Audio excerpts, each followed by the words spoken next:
يا من عصيت الله يوما غافلا أنسيت أن الله قد أعطاك. Because of your service in healing me, then I will look after all your costs for Hajj, going and coming back. So I said, Subhanallah, this is how Allah has provided for me. And they said, oh Allah, show me how you're going to provide for my family.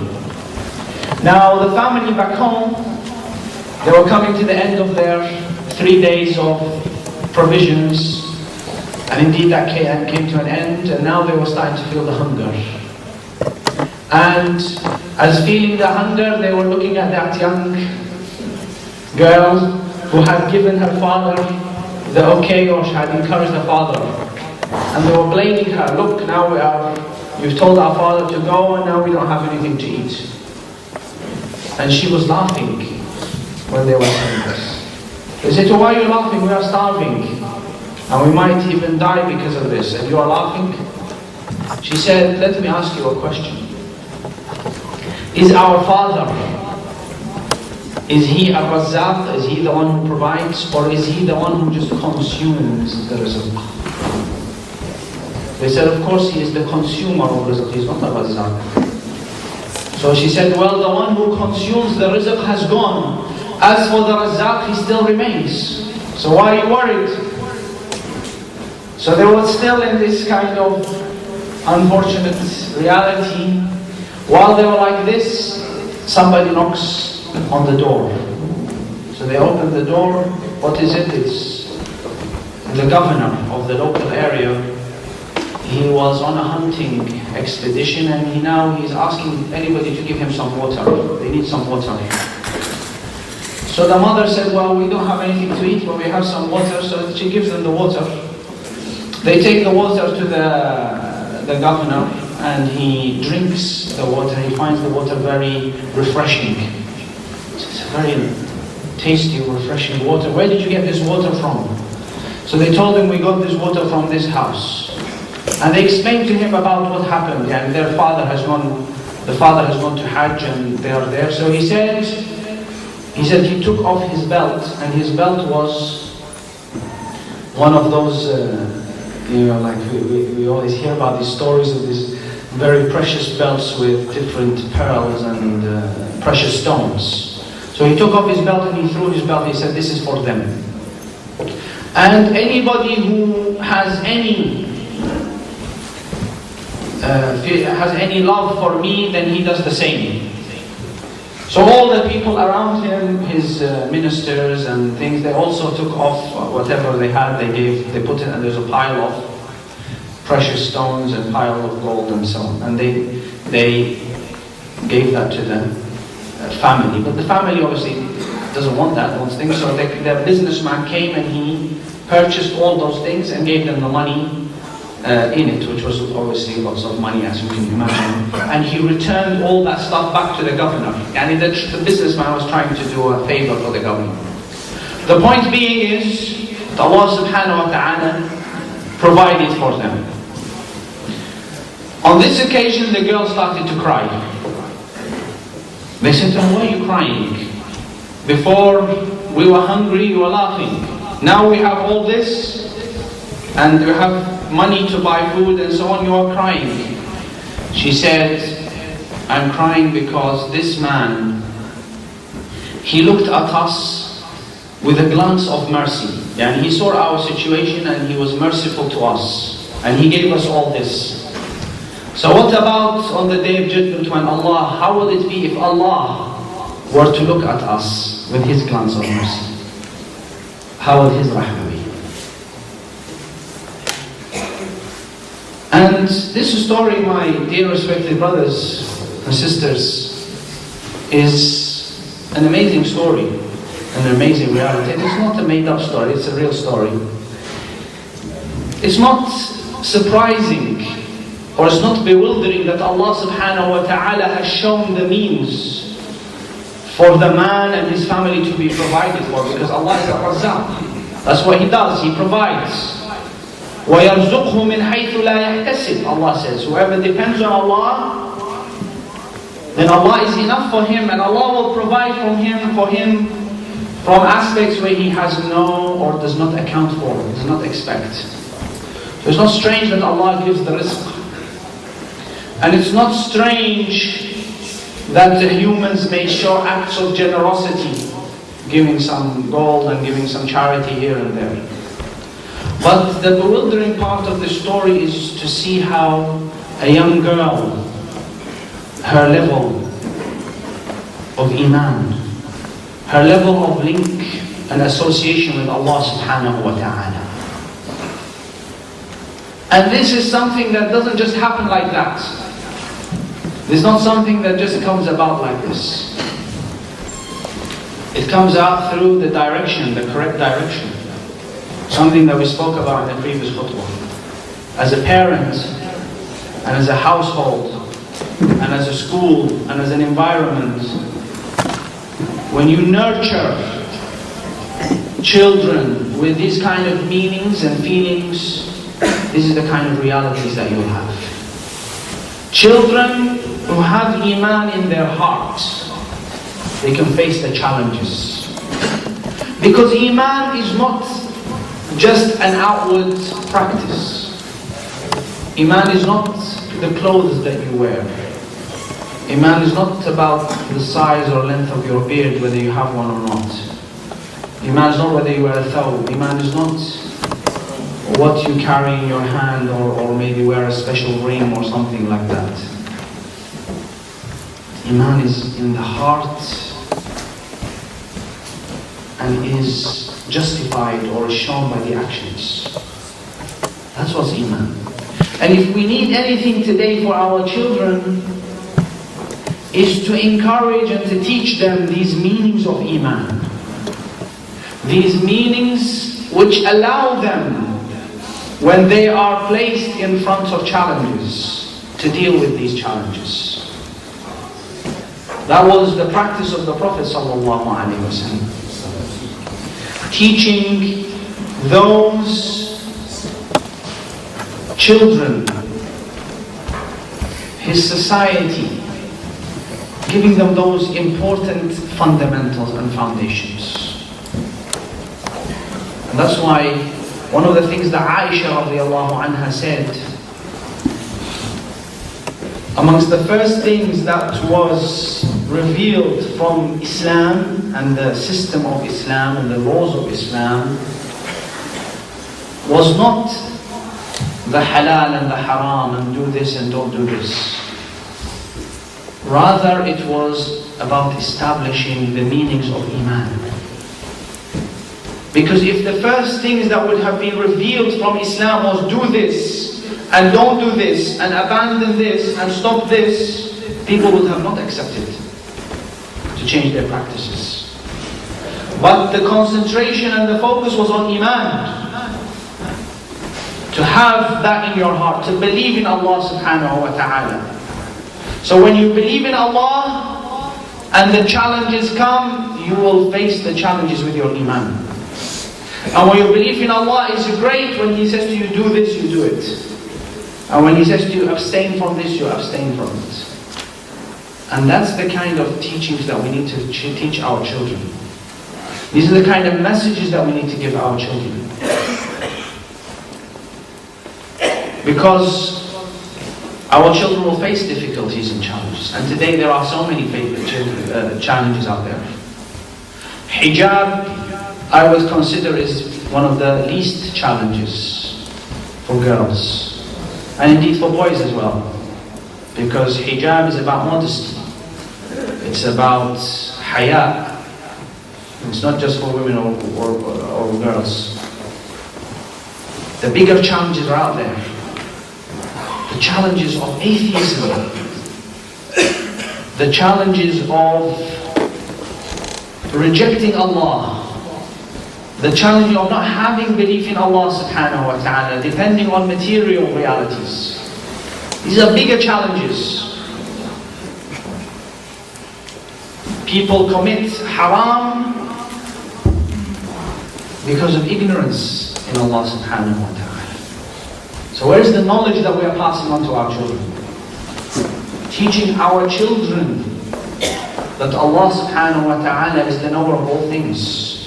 He can see you wherever you are and however you are. And He sees you even in a dark room or in a cellar or basement, hidden from the people.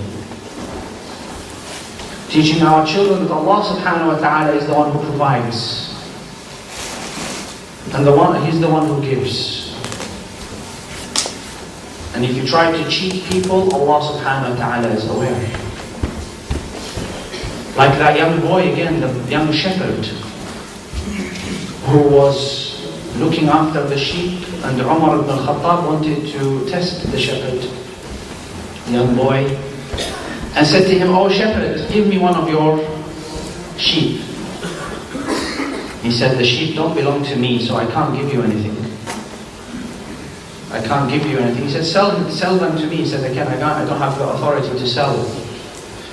So he said, "Why don't you just give him one to me, and you sell it to me, and tell your master that the wolf took one of the sheep." So the shepherd said, "Subhanallah, Ain Allah? Where is Allah? If I do this, where is Allah?" And Umar was impressed, or even almost shocked by the level of this answer.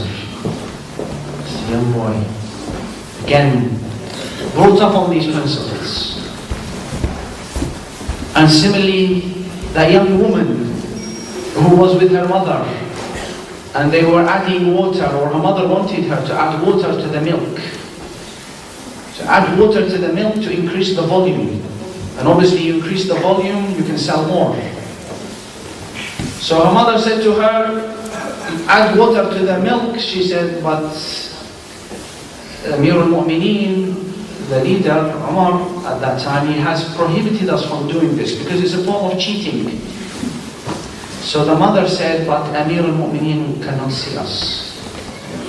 So she said, "But if Amir al-Mu'mineen cannot see us, surely the Lord of Amir al-Mu'mineen can see us." And it so happened that Umar was listening to this conversation, because Umar used to pass by in the night going through the different streets listening to the affairs of people. And the next day he went to his son Asim, and he said to him, "I have found a very good wife for you. Go and marry this woman from that house."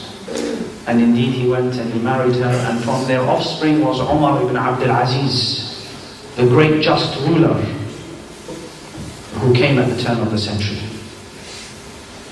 So my dear respected brothers and sisters, if we want our children to face the realities and the challenges and the difficulties, we have to nurture them.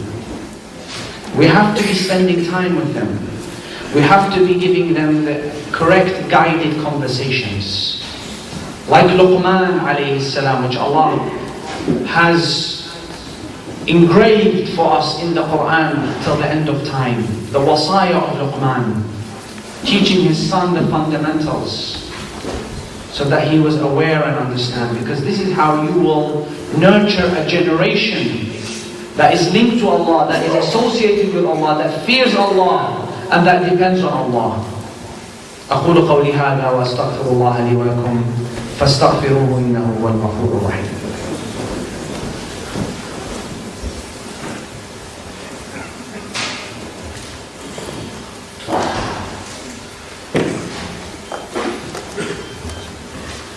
الحمد لله والصلاة والسلام على رسول الله وعلى آله وصحبه ومن والاه.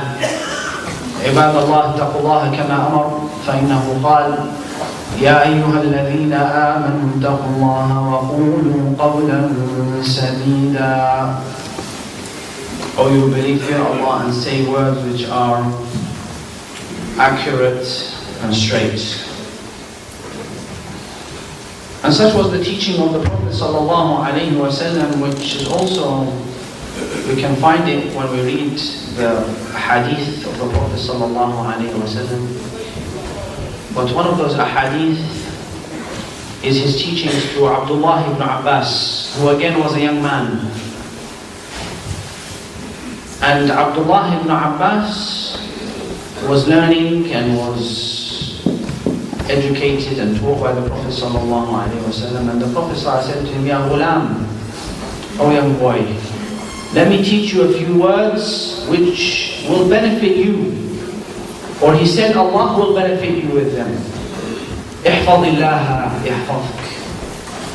Guard Allah, Allah will guard you. Ihfadillaha tajidhu tujahak. Guard Allah, you will find Allah wherever you need Him. And guarding Allah, well, the Prophet ﷺ was saying, guard Allah's limitations. Guard Allah in preserving what He has ordered you to do, and what He has, and keeping away from that which He has prohibited you. Guard Allah in your life. Allah will look after you wherever you are and however you are. وَإِذَا سَأَلْتَ فَاسْأَلِ اللَّهِ. If you ask of Allah. وَإِذَا اسْتَعَنْتَ فَاسْتَعِنْ بِاللَّهِ. If you ask for help, ask help of Allah. Depend on Allah. Ask Allah, because Allah is the only one that can help you. He's the only one that can give you. Everyone else is only a means to help. They're only tools. Allah subhanahu wa ta'ala is the one who gives. And then he said to him, and know that if all mankind were to gather together to try and harm you with something, they will not harm you with anything, unless Allah has already predetermined that they will do so. And if they gather together to try and benefit you with something, they will not benefit you with anything, except if Allah has already ordained. وَاعْلَمْ أَنَّ مَا أَصَابَكَ لَمْ يَكُنْ لِيُخْطِئَكَ وَمَا أَخْطَأَكَ لَمْ يَكُنْ لِيُصِيبَكَ. Whatever is gonna affect you will not miss you. And whatever was going to miss you will never come to you. Now look at these kind of teachings. When you have children brought up with these kind of teachings, dependence on Allah subhanahu wa ta'ala. Look at the kind of courage and the bravery that comes with this kind of teachings, which is what we need today. And so Iman is essential in our teachings of our children, because we will have that generation which depends on Allah, because they know that Allah is a Razzaq, like that little girl, who fear Allah and know that Allah watches, like that young shepherd.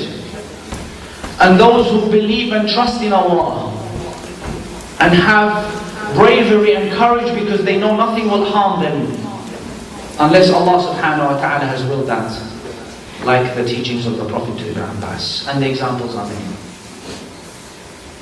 So my dear respected brothers and sisters, these are the kind of things that we need to be taking to our children.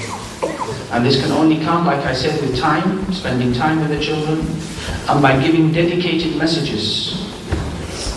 Because if you leave your child in front of the television, or in front of YouTube, or on the phone, you don't know what's there. You don't know what hidden messages are being given. You don't know what kind of messages are there. Today our science, what does science teach us? That we are consumers. So that's right, we eat the rizq, yes, we are consumers. But what do they teach us? They teach us that the plants are the producers. The plants are the ones that are producing the food. The plants which have no brain, which have no central nervous system, which have no muscles, they are the ones who are making the food for us. This is it. There is nothing beyond that. Maybe, okay, if they pushed it a little bit, they'll say to the sun helps the plants to produce. So the generation is linked to material. This is where you come in and teach them who is the one who created the sun, who is the one who created the plants, who is the one who sends down the water, who is the one who's made from everything from water living, who is the one who holds everything together, allows everything to happen, who is the one who is aware of every leaf. There is no leaf that drops except he is aware of it. It's not taught in school today. And therefore, a generation of children are secluded from religion. And that's why it's important for you as a parent to fill in that gap. If you are care for your child, and you care for what they are about to engage with the challenges. And I say this today because I know that in the news today we are hearing a lot about the issue related to Ofsted and the hijab and all that sort of stuff. And I say to those parents that before you encourage your daughter to wear hijab, you have to have those meanings in her. She needs to understand who is Allah, and what is Allah, and what does He want from us, and etc. Those are the meanings that are important prior to hijab. Because hijab may be worn one day, may be taken off the next day. But Iman, when it has a grasp in the heart and it takes root, it's not going to just fall down. It needs something to be uprooted by it. So let's focus on planting and making sure that the Iman is rooted firmly. The hijab will be a very simple, basic, natural consequence of Iman. Not the other way around. اللهم أعز الإسلام والمسلمين اللهم أعز الإسلام والمسلمين اللهم أعز الإسلام والمسلمين اللهم إنا نسألك رضاك والجنة ونعوذ بك اللهم من سخطك والنار اللهم ظلمنا أنفسنا وإن لم تغفر لنا وترحمنا لنكونن من الخاسرين اللهم عليك بأعدائك أعداء الدين اللهم من أرادنا وأراد أهل الإسلام بسوء فاجعل دائرة السوء تدور عليه واجعل اللهم تدبيرهم تدميرهم اللهم إنا نسألك من خير ما سألك نبينا محمد صلى الله عليه وسلم ونعوذ بك من شر ما استعاذك منه نبينا محمد صلى الله عليه وسلم ربنا آتنا في الدنيا حسنة وفي الآخرة حسنة وقنا عذاب النار وربنا أوزعنا أن نشكر نعمتك التي أنعمت علينا وعلى والدينا وأن نعمل صالحا ترضاه وأدخلنا برحمتك في عبادك الصالحين عباد الله اعلموا أن هذا اليوم يوم الجمعة هو من أفضل أيامكم فأكثروا من الصلاة على النبي في مثل هذا اليوم فإنها معروضة عليه اللهم صل على سيدنا محمد في الأولين وصل وسلم على سيدنا محمد في الآخرين وصل وسلم على سيدنا محمد في الملأ الأعلى إلى يوم الدين وارض اللهم عن خلفائه أبي بكر وعمر وعثمان وعلي وعن سائر الصحابة والتابعين وتابعين بإحسان إلى يوم الدين وعنا معهم بمنك وكرمك يا أكرم الأكرمين عباد الله إن الله يأمر بالعدل والإحسان وإيتاء ذي القربى وينهى عن الفحشاء والمنكر والبغي يعظكم لعلكم تذكرون فاذكروا الله يذكركم واشكروه يزدكم ولذكر الله أكبر وقوموا الصلاة يرحمني ويرحمكم